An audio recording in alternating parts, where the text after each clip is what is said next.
हम एक ऐसी केस स्टडी लेकर के आए हैं जो आज के हमारे इंडियन पॉलिटिकल लैंडस्केप पर बिल्कुल खरी उतरती है। आगे बढ़ने से पहले आपसे एक अनुरोध है कि अगर आपको हमारे वीडियोस पसंद आ रहे हैं तो कृपया लाइक कीजिए, सब्सक्राइब कीजिए। आपकी ये सपोर्ट हमारा हौसला बढ़ाने में हमारी मदद करेगी। Thank you. तो आइए देखते हैं, सुनते हैं केस स्टडी को। बात 1876 की है। एक बैटल लड़ी जा रही थी जिसका नाम था battle of little big horn. ये बैटल यूएस में लड़ी जा रही थी और इसके एक पक्ष में थे वाइट अमेरिकन्स और दूसरे पक्ष में थे नेटिव अमेरिकन्स। वाइट अमेरिकन्स को लीड कर रहे थे लेफ्टिनेंट कर्नल जॉर्ज आर्मस्ट्रॉन्ग और नेटिव अमेरिकन्स की तरफ से 3 ट्राइब्स मिलके युद्ध लड़ रही थी और तीनों के अपने अपने लीडर्स युद्ध में शामिल थे। ये वो वक्त था जब अमेरिका में सिविल वॉर अपने चरम पे था और जगह जगह वाइट अमेरिकन्स और नेटिव अमेरिकन्स के बीच में बैटल्स हो रही थी। हालांकि इन सभी बैटल्स में एक तरफा वाइट अमेरिकन्स जीत रहे थे और नेटिव अमेरिकन्स का बड़े पैमाने पर सफाया किया जा रहा था। और ऐसा होना समझ में भी आता था क्योंकि नेटिव अमेरिकन्स के पास ना तो लड़ने की उतनी काबिलियत थी, उतना एक्सपीरियंस था और ना ही उनके पास इतने एडवांस हथियार थे जो कि वाइट अमेरिकन्स के पास थे। ऐसे में ये युद्ध थोड़ा सा इंटरेस्टिंग था। इस युद्ध में सबसे इंपॉर्टेंट कैरेक्टर था इस युद्ध को लीड करने वाले, उनका नाम lieutenant colonel George Armstrong. George Armstrong बहुत ही इंटरेस्टिंग पर्सनैलिटी थे और आज हम उन्हीं को डिस्कस करने वाले हैं। जॉर्ज आर्मस्ट्रॉन्ग की फैमिली नेटिव जर्मन थी जो कि 1690s के आसपास यूएस में सेटल हुए थे। जॉर्ज के फादर ने कई शादियां की थी और उसके बहुत सारे हाफ ब्रदर और हाफ सिस्टर्स थे। उसके ज़्यादातर ब्रदर्स आर्मी में थे। इनफैक्ट उसकी बहनों के जो हस्बैंड थे वो भी सब आर्मी में ही थे। उसकी पूरी फैमिली आर्मी में थी जिसमें से कि कुछ लोग आर्मी में सीनियर पोजीशंस पे भी थे। जॉर्ज का बचपन में पढ़ाई में मन नहीं लगता था, इसलिए फैमिली ने उनको आर्मी एकेडमी में एडमिशन करा दिया। जॉर्ज ने जिस कोर्स में एडमिशन लिया था उसमें 5 साल की ट्रेनिंग थी और उसके बाद उन्हें आर्मी ज्वाइन करना था। लेकिन 4 साल के बाद ही उनको आर्मी में भेज दिया गया। इसलिए नहीं कि वो बहुत ही प्रतिभाशाली थे, बल्कि इसलिए क्योंकि अमेरिका में सिविल वॉर स्टार्ट हो गया था। तो जब 4 साल के एंड में उनका कोर्स रोका गया, उस वक्त तक 34 कैडेट की क्लास के अंदर वो 34वें नंबर पर ही थे, यानी 34 कैडेट्स थे और उनकी रैंक भी 34 थी। तो इतने प्रतिभाशाली होते हुए भी उनको डायरेक्ट बैटल लीड करने के लिए कहा गया। और वो आप समझ सकते हैं क्यों, क्योंकि परिवार का दबदबा था आर्मी के अंदर, कुछ हाई रैंक ऑफिशियल्स थे जैसे मैंने बताया, तो इस सब के चलते उनको डायरेक्ट ही ये पोजीशन मिल गई।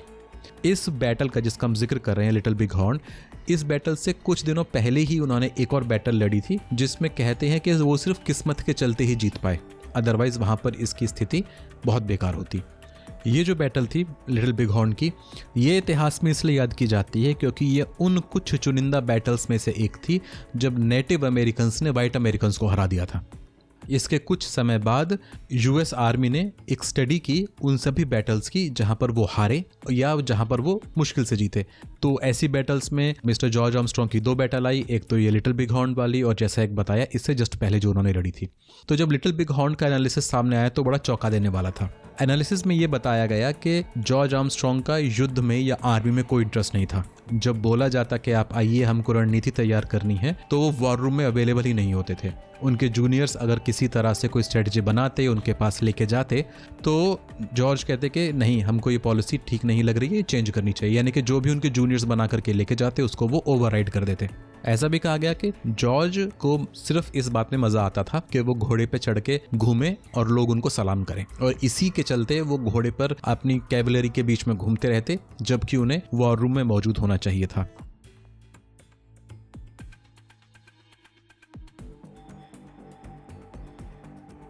तो आज मैं आपको जॉर्ज आर्मस्ट्रॉन्ग के बारे में क्यों बता रहा हूं। जॉर्ज आर्मस्ट्रॉन्ग एक केस स्टडी है और वो केस स्टडी है लीडरशिप की, कि आपके लीडर को लीड करना चाहिए। इसीलिए उसके लिए वर्ड यूज होता है लीडर। कोई भी व्यक्ति जो सीनियर पोजीशन पर है वो लीडर नहीं हो सकता। लीडर की अपनी कुछ क्वालिटीज होती हैं और सिर्फ टॉप पर बैठ जाने से कोई लीडर नहीं बन जाता। और ये सब हम डिस्कस इसलिए कर रहे हैं क्योंकि अगर आप इस केस स्टडी को उठाएं और इसको एज इट इज आज की कांग्रेस के ऊपर रख दें तो एज टू एज ये मैच करती है। जो मैंने आपको प्रोफाइल बताया जॉर्ज आर्मस्ट्रॉन्ग का, इसके साथ आप राहुल गांधी के प्रोफाइल को मैच कीजिए, आपको समझ में आ जाएगा कि दोनों के बीच में कितनी सिमिलरिटीज हैं। राहुल गांधी को इस वक्त वॉर रूम में मौजूद होना चाहिए था, उन्हें दिल्ली में होना चाहिए था, उन्हें स्ट्रेटेजी बनानी चाहिए थी, लेकिन वो दिल्ली से बाहर कहीं हैं।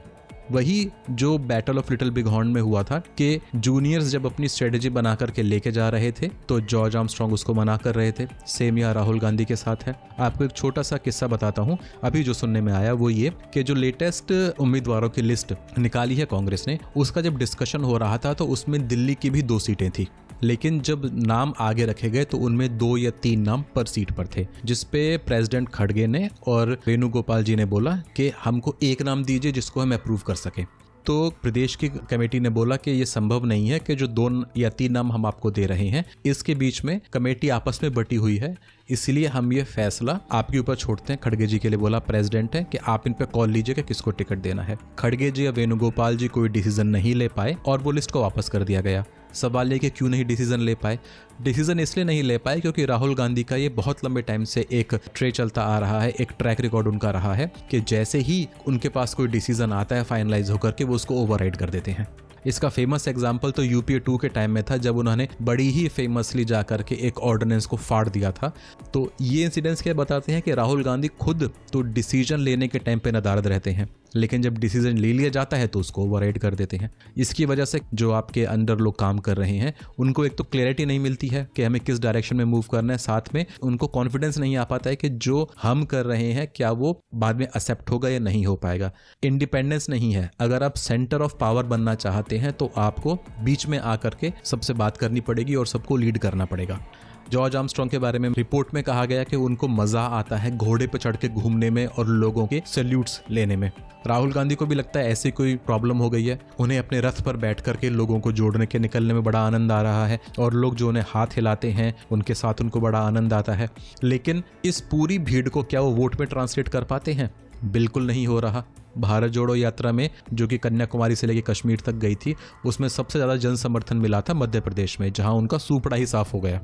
अभी भी ये वो वक्त था जब बैठ करके स्ट्रेटेजाइज करना था। अगर उनको ये यात्रा करनी थी तो उसके लिए दिसंबर या उससे पहले का वक्त होना चाहिए था। अभी देखिए जो इनका गठबंधन है उसकी स्थिति ये है कि अखिलेश यादव को अल्टीमेटम देना पड़ा कि मैं आपकी यात्रा में जब शामिल होऊंगा जब पहले सीटों के बंटवारे के ऊपर फाइनलाइजेशन हो जाए। तो ये जो करने वाले काम हैं, जबकि उन्हें सबको लेकर के आगे बढ़ना है, एटलीस्ट अपनी पार्टी को लेकर के आगे बढ़ना है, तब वो नदारद है।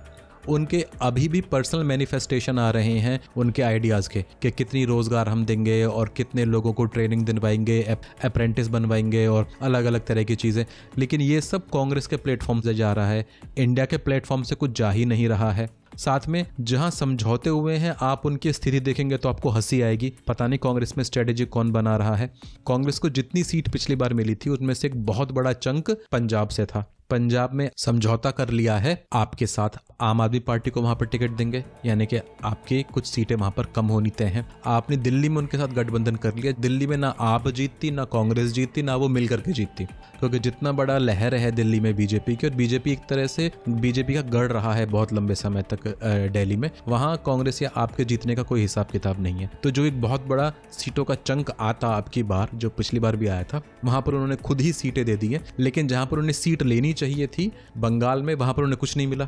उत्तर प्रदेश में सोनिया गांधी अब नहीं इलेक्शन लड़ रही हैं, ये तय है, वो राज्यसभा में चली गई हैं। अखिलेश यादव का बड़प्पन है कि उन्होंने कुछ सीटें दे दी, वरना तो मेरे ख्याल से 5 सीटें लड़ने की स्थिति में भी कांग्रेस वहां पर नहीं है। वहां उन्हें कितनी भी सीटें मिल जाए कोई फर्क नहीं पड़ता। इतना सब होते हुए भी आंध्र प्रदेश, जिसने 2004 में असली पासा पलटा था, भाजपा की सरकार को हटा करके कांग्रेस लेड यूपीए की सरकार आई थी, वहां आंध्र प्रदेश में उनके पास कोई पॉलिसी नहीं है, सिरे से कांग्रेस साफ हो गई है। जबकि आंध्र प्रदेश का इतिहास रहा है कि उसने कांग्रेस को हर बुरे वक्त पे सपोर्ट किया है। आज वहां पर उनकी कोई स्ट्रेटजी नहीं है। दूसरी तरफ बीजेपी को देखिए, जो मैंने पिछले वीडियो में भी बोला कि वो हर बार ये मेक श्योर करके चल रहे हैं कि हम अपने 400 के टारगेट को अचीव करें। अभी उसके चलते बीजेडी से भी समझौता हो गया है उड़ीसा में, तेलुगु देशम पार्टी से भी समझौता हो गया है आंध्र प्रदेश में। लेकिन कांग्रेस के पास अभी तक कोई पॉलिसी नहीं है कहीं पर भी। ना वो नया अपना कुनबा बढ़ा पा रही है, ना जहां पर उनके कुनबे में लोग हैं वहां कोई स्ट्रेटेजी बन पा रही है। आप महाराष्ट्र को देख लीजिए, सब जगह ढुलमुल रवैया है, कहाँ क्या हो रहा है, कहाँ क्या नहीं हो रहा नहीं पता। उधर हिमाचल प्रदेश में सुनने में आया कि सरकार के ऊपर फिर से खतरा मंडराने वाला है, कुछ और विधायकों को तोड़ लिया गया है। तो ये चल क्या रहा है? कांग्रेस का जमीन पर कोई मैसेज पास ही नहीं हो रहा है, परकुलेट ही नहीं हो रहा है। मैं दोबारा बोलूंगा, भारत जोड़ो यात्रा में आपने बहुत भीड़ इकट्ठी कर ली, बहुत भयंकर भीड़ थी, जन सैलाब था। कुछ रैलियां तो राहुल गांधी ने बहुत बड़ी बड़ी कर ली थी, लेकिन वो वोट में ट्रांसलेट नहीं होता। आप जो करने निकले हैं भारत जोड़ो यात्रा, ये एक बहुत ही अच्छा इमोशनल काम है जो आप कर रहे हैं, लेकिन ये पॉलिटिकल मैनिफेस्टेशन नहीं हो सकता आपके आइडियाज़ का। आप देश को लेकर के चलें इकट्ठा, अच्छी बात है, देश को एकता प्रदान करें, अच्छी बात है, लेकिन वो लोग जब वोट देने निकलेंगे तो उनके पास जो नैरेटिव है वो आपके नैरेटिव से अलग है। साथ में राहुल गांधी का जो नैरेटिव चल रहा है जातीय जनगणना का, ये एज ए नेशनल पार्टी कहीं स्टैंड नहीं करेगा, क्योंकि बीजेपी ने एक समग्र राजनीति कर ली है हिंदुओं की, उसमें सभी जातियां आ जाती हैं। आप जातिवार जनगणना कर लेंगे तो आप एक जाति को दूसरी जाति के अगेंस्ट खड़ा कर देंगे, लेकिन बीजेपी तो सारी ही जातियों को अपने साथ लेके चल रही है। अगर बीजेपी इनमें से किसी जाति का समर्थन करती तो आप दूसरी जाति का समर्थन करके वोट पोलराइज कर सकते थे या वोट काटने की स्ट्रैटेजी बना सकते थे। अभी तो बीजेपी की स्ट्रैटेजी समग्र हिंदू है, तो ऐसे में आपका ये आइडिया है जाति जनगणना का, ये कहाँ खड़ा होता है। और आपने ट्राई करके देखा, मध्य प्रदेश में ट्राई करके देखा, वहां पर आप असफल रहे। उसके बावजूद भी राहुल गांधी जब देखो जातीय जनगणना की बात करते हैं। आप ये जो वीडियो सुन रहे हैं, आप अपने आप से पूछिए कि राहुल गांधी ने आपको क्या मैसेज दिया है कि एज अ प्राइम मिनिस्टर अगर वो कल बनते हैं तो वो क्या करना चाहते हैं। ना तो वो बीजेपी को टैकल कर पा रहे हैं उनके एजेंडा में, ना ही बीजेपी को वो नेगेट कर पा रहे हैं किसी क्लेम में। जैसे कि बीजेपी क्लेम करती है हमने इतने लोगों को राशन दिया या हमने इतने % जीडीपी की, आप उसके खिलाफ भी कोई नैरेटिव नहीं ला पा रहे कि भैया वहाँ पर धांधली है, वहाँ पर गड़बड़ झाला है, इतने लोगों को नहीं मिला है, इतनों को मिल गया है। अब वो भी नहीं कर पा रहे हैं, आप उनके नैरेटिव को काउंटर भी नहीं कर पा रहे हैं, आप उनके नैरेटिव को कैंसिल भी नहीं कर पा रहे हैं, और आपका अपना कोई नैरेटिव भी नहीं है। सिर्फ इसीलिए कि मोदी जी ऐसा करते हैं और मैं ऐसा कर रहा हूँ, उससे काम नहीं चलेगा। हाँ, आपका एक नैरेटिव हो सकता है भारत एकता का, वो अच्छा नैरेटिव है, लेकिन उससे वोट नहीं आती। अगर आप बोलते हैं भारत एकता मेरा नैरेटिव है, तो हाँ अच्छी बात है ना। बीजेपी भी कहाँ बोल रही है कि भारत को तोड़ना हमारा एजेंडा है। भारत एकता तो सबका नैरेटिव है, कोई भी पार्टी को पूरे हिंदुस्तान में वो हर किसी का नैरेटिव है। कौन पार्टी खड़े होकर बोलेगी कि हमें भारत को तोड़ना है? भाई एकता तो सबका एजेंडा है। तो आप कुछ अलग से दे ही नहीं पा रहे हैं। राहुल गांधी लेड कांग्रेस, इसका यूएसपी क्या है? एज ए वोटर मैं जब वोट देने निकलूंगा तो मैं राहुल गांधी को क्यों कंसीडर करूंगा? मेरे पास तो कोई वजह है नहीं। और जितने भी इलेक्शंस होते हैं ये छोटे नारों पर जीत लिए जाते हैं। अब की बार मोदी सरकार, अब की बार 400 पार या गरीबी हटाओ, ये भी एक कांग्रेस का नारा था। ये एक आइडिया प्रेजेंट करता है लोगों को कि हम क्या कर रहे हैं, लेकिन कांग्रेस का तो कोई आइडिया है ही नहीं। हाँ, 3 लोग हैं जिनको भविष्य में मैं देखता हूं कि वो बीजेपी को टक्कर दे सकते हैं, पर वो क्षेत्रीय तौर पर ही मुझे नजर आते हैं। और वो 3 लोग हैं, बिहार से वो हैं तेजस्वी यादव, यूपी से हैं अखिलेश यादव और सचिन पायलट राजस्थान से। ये 3 लोग तो विपक्ष में हैं जो कि अपना कुछ क्रेडिबिलिटी या अपना कुछ वजन रखते हैं, और आने वाले वक्त में ये और आगे बढ़ेंगे। मुझे पूरा यकीन है कि अगले साल के जो बिहार में विधानसभा चुनाव होंगे उनमें तेजस्वी यादव बहुत बढ़िया करने वाले हैं। लेकिन कांग्रेस क्या करने वाली है? अब देखिए, एक बड़ी छोटी सी बात है कि वो सब क्षेत्रीय दल जहां पर के सक्सेशन अभी आइडेंटिफाइड नहीं है, जैसे कि जनता दल यूनाइटेड का सक्सेशन प्लान अभी नहीं है कि आगे चल के पार्टी को कौन संभालेगा। सेम बीजू जनता दल में कोई सक्सेशन प्लान नहीं है। इसका मतलब क्या हुआ कि कभी ना कभी वहां पर एक वैक्यूम क्रिएट होने की संभावना है। तो कांग्रेस को कम से कम इतनी तो रणनीति बनानी चाहिए कि हम वहां पर किसी लोकल लीडर को प्रोपेल करें। आप देखिए कांग्रेस की लोकल लीडरशिप कितनी लिमिटेड है और कहीं अब दिखती नहीं है। जो नई पौध थी वो भी अब बीजेपी के साथ जा चुकी है। आप राज्यवार गिनना शुरू कर देंगे तो आपको कांग्रेस के नए नेताओं की पौध नजर नहीं आएगी। राहुल गांधी अपने साथ जितने नए नेता लाए थे वो इस भाजपा की आंधी में उखड़ गए हैं, बल्कि उस आंधी के साथ ही बह गए हैं। एक सचिन पायलट को छोड़ लें तो जितने भी नए यंग टर्क्स थे वो सब गायब हैं, और कांग्रेस की अम्ब्रेला से ही नहीं, इंडिविजुअल स्टेट लेवल से गायब हैं। 1-2 राज्य होंगे जहां आपको कुछ सक्सेस दिखाई देती होगी, लेकिन ओवरऑल ग्राउंड लगभग खाली है। और इतने सारे मिस एडवेंचर करने के बाद भी कांग्रेस ये नहीं समझ पा रही है कि base of your political alignment क्या है, आप किसके साथ कहां पर क्यों खड़े हैं। मैसेजिंग जैसा मैंने कहा शून्य है। तो कांग्रेस को ऐसे में आगे बढ़ के क्या करना चाहिए? उन्हें अंतर्मनन करना चाहिए। उन्हें वही करना चाहिए जो कि यूएस आर्मी ने बाद में किया था कि हम बैटल ऑफ बिगहॉर्न क्यों हारे, और उसके बाद डायरेक्ट नेम होना चाहिए कि इसकी वजह से हारे, इनको ठीक किया जाए। तो ये छोटे छोटे एग्जाम्पल जो होते हैं इतिहास से, ये हमको बताते हैं कि हमने means as a human race क्या क्या गलतियां हुई थी, हमें क्या क्या सीख उससे लेनी चाहिए जिससे हम आगे गलती ना करें। तो आज का ये वीडियो केस स्टडी है कि कांग्रेस जिस दिशा में बढ़ रही है वो कोई पहला एग्जाम्पल नहीं है। और मैं ये कह रहा हूँ कि जो एग्जाम्पल मैं लेके आऊँ ये भी कोई इतिहास का अकेला एग्जाम्पल नहीं है। ऐसा भी बोला जाता है कि जब नेपोलियन बोनापार्ट ने रशिया के ऊपर आक्रमण किया था तो वहाँ पर भी लीडरशिप इश्यूज़ के चलते ही नेपोलियन बोनापार्ट युद्ध हार गए थे। हालांकि नेपोलियन बोनापार्ट को दुनिया के सबसे बड़े सेना नायकों में से एक माना जाता है, लेकिन उनके भी लीडरशिप डेफिसिट की वजह से ही वो रशिया में हारे थे। साथ में उनके पास वहाँ पर भी प्लान नहीं था, वहाँ पर उन्होंने गलत टाइम पे आक्रमण कर दिया, उन्होंने टेरिटरी को नहीं समझा। इस सब के चलते वहाँ युद्ध हारे। मतलब अल्टीमेटली लीडरशिप और प्लानिंग की कमी की वजह से ही नेपोलियन भी रशिया में हारे थे। और ऐसे आपको इतिहास में बहुत सारे एग्जाम्पल देखने को मिल जाएंगे। लेकिन अगर आज कांग्रेस इतने स्पष्ट मैसेज को भी नहीं पढ़ पा रही है तो उनके लिए आगे समस्याएं कम नहीं होंगी, समस्याएं और बढ़ने वाली हैं। शुक्रिया।